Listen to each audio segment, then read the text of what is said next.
Magandang umaga po sa ating lahat. Update po muna tayo dito sa binabantayan nating bagyong si Opong mula sa nilabas natin Tropical Cyclone Bulletin kaninang 5 a.m.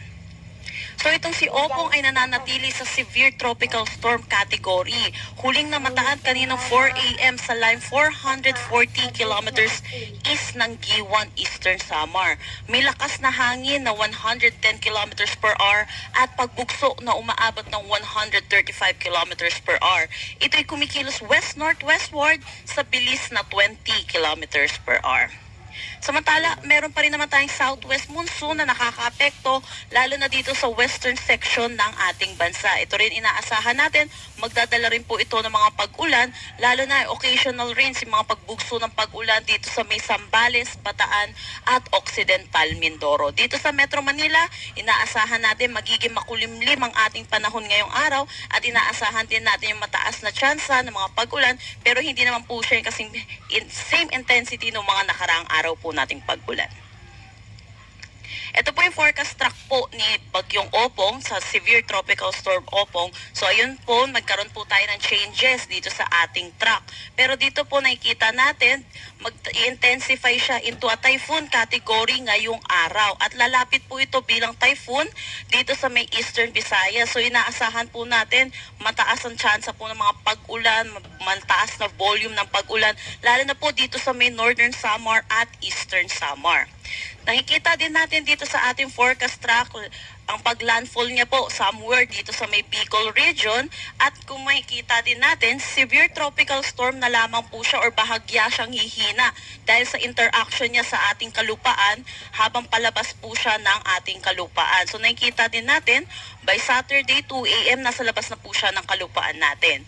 At dito din po, mag-i-intensify po siya ulit into a typhoon category habang palabas na ng ating Philippine Area of Responsibility at palayo na.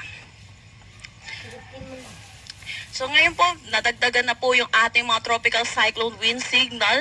Signal number 2 dito sa may Catanduanes, Sorsogon, southern portion ng Albay, northern Samar, northern at central portions ng eastern Samar, northern at central portion ng Samar.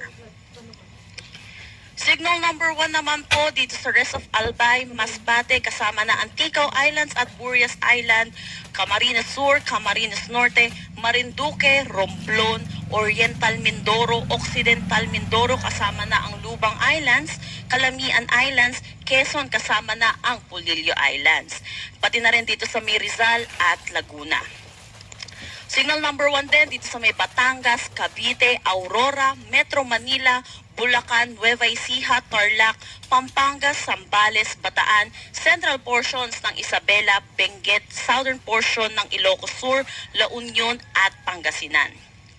Para naman sa Visayas, signal number 1 dito sa rest ng Eastern Samar, rest of Samar, Biliran, Leyte, southern Leyte, northern portion ng Cebu kasama na ang Camotes Island at Bantayan Island, northern portion ng Negros Occidental, northern portion ng Iloilo, Capiz, Aklan, northern at central portions ng Antigas kasama na ang Caluya Islands at Calamian Islands.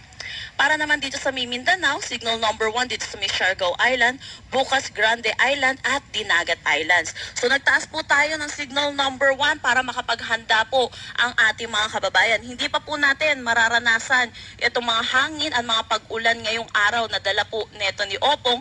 Pero ito po, naglabas tayo ng signal number 1 na may lead time na 36 hours para makapaghanda po tayo sa mga nabanggit ko pong lugar. Dahil po dito kay Bagyong Opong, na nakikita natin prior to landfall, mag-i-intensify siya into a typhoon category. So ang pinakamataas po nating itataas na tropical cyclone wind signal ay number 4. So ugaliin po natin i-check ang mga nilalabas na tropical cyclone bulletin ng Pag-asa.